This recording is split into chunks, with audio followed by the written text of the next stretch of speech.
back to the BlitzCity Podcast. I'm your host, Decobie Durant. And listen, I kind of want to talk to y'all about this, right? This statement that I've been thinking about. I think this year's Hbcu draft class is going to be even better than last year's was. And last year's was phenomenal. Joshua Williams got him a Super Bowl ring. Okay, we all know what James Houston did, defied the odds and was one of the best rookies in the league, and he didn't even start week one. And then, of course, Decobie Durant with multiple picks on the season, making multiple plays for the Rams. I mean, all of these guys have been playing great. But I think that this year's class could be even better. Now, of course, there's strength in numbers, right? And plus, there's more opportunities this year. But man, I just got to say, the talent that this year's class has produced is going to be fun to watch. I think these dudes have what it takes. Okay, you've learned from Prime for the last few years if you came from Jackson State.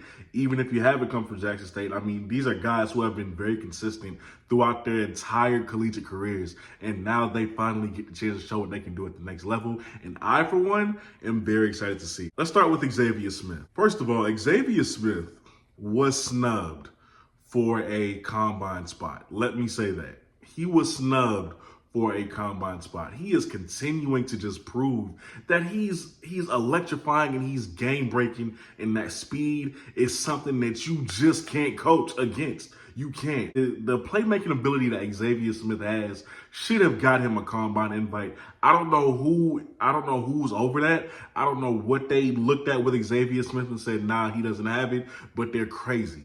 I watched this man in his sophomore year, which is probably his most, the year before COVID was his most productive season in college football.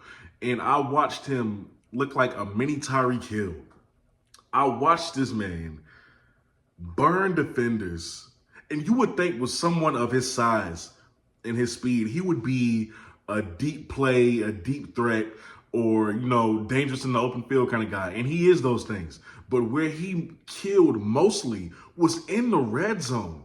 When you were close to the end zone, this man got you with the in and out, and nobody could stop it. And for some reason, people looked at him and not only did they not want to give him a Senior Bowl invite, but they didn't give him a combine invite. I thoroughly believe that if Xavier Smith got a Senior Bowl invite, he would have shown out in those one-on-ones in practice.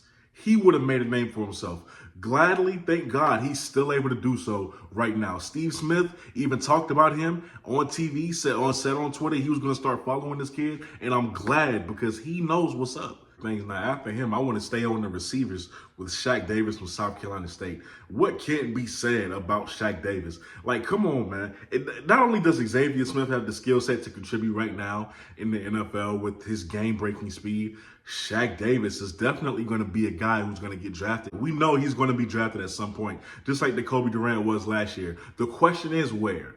That's the question. Me, I think he's a day 2 guy. I don't think he falls to day 3. He's just too talented. Listen, at 6'5", Shaq Davis has the wingspan. Shaq Davis has the hands.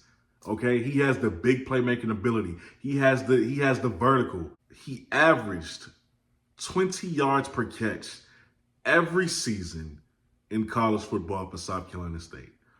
Very productive. He's always been the go-to guy, even in his younger years at South Carolina State. And of course, he's going to continue to be developed and to be groomed into something great.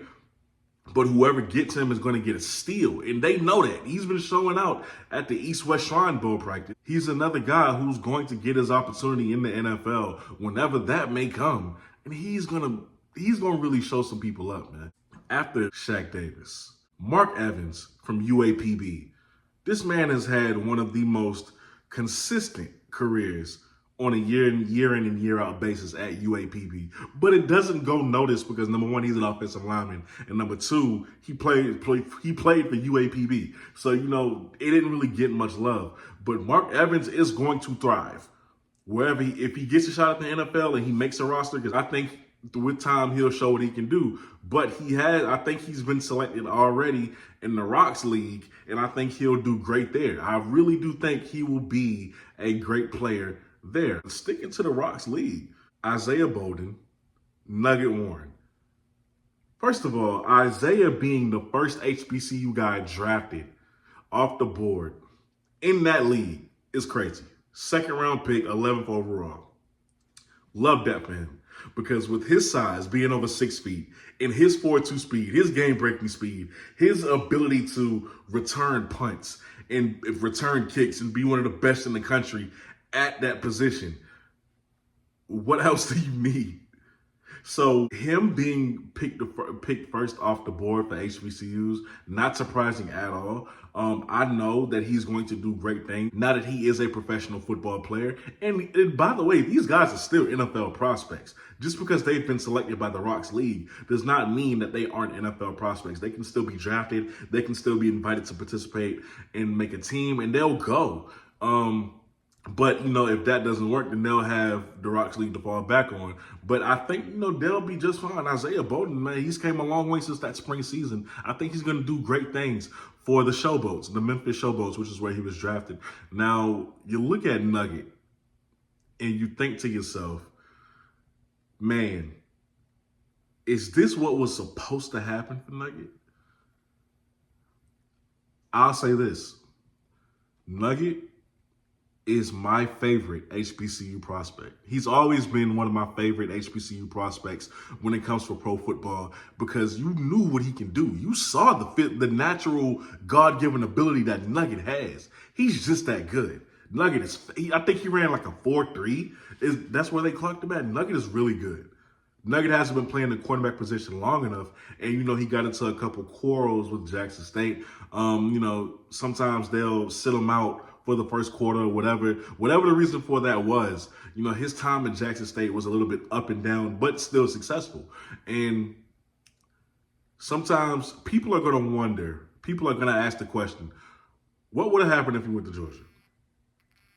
I think he would have been successful either way, but I still don't agree with the way Coach Prime handled him in some cases. However, I will say this about his future as a professional football player. He's going to thrive, whether that is in the NFL or in the Rocks League. He is going to thrive. And I think he will of course he's going to get a call to try out and make an NFL squad.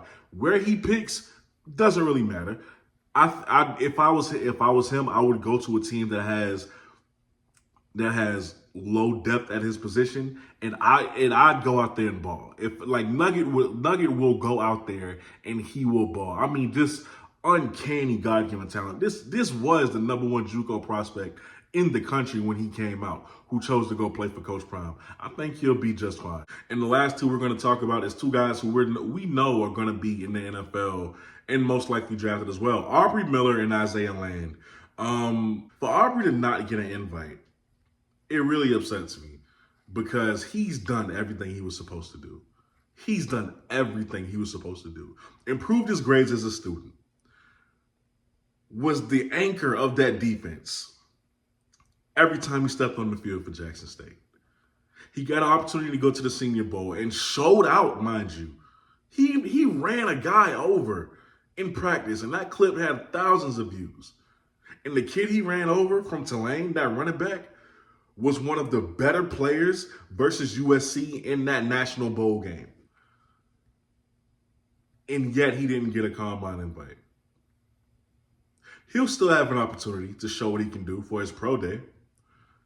But I hurt for him. I was very upset for him because he deserved an opportunity amongst anybody else. He deserved that opportunity to showcase his talents at the combine. These guys have been slighted. A lot of these guys have been slighted, but they will still prove themselves worthy regardless. This isn't, when you come from a small school, you're going to have to fight anyway. This is just another fight. They will prevail, and they'll show everybody why they made a mistake. But I just wanted to talk about that because I, for one, am proud of what these guys are doing. They are excelling. They are getting their names out there. They are getting themselves talked about by NFL scouts, and this is only going to continue. But you guys let me know down in the comments below who you think will be drafted, who you think will make an NFL roster, and who you think will be playing in the Rocks League when it's time for that league to start up. You are watching the BlitzCity Podcast. I'm your host, Kobe Orr. If you have not subscribed, please do that now. Please like this video. Share it if you will. That would be greatly appreciated. But I'm out. Peace.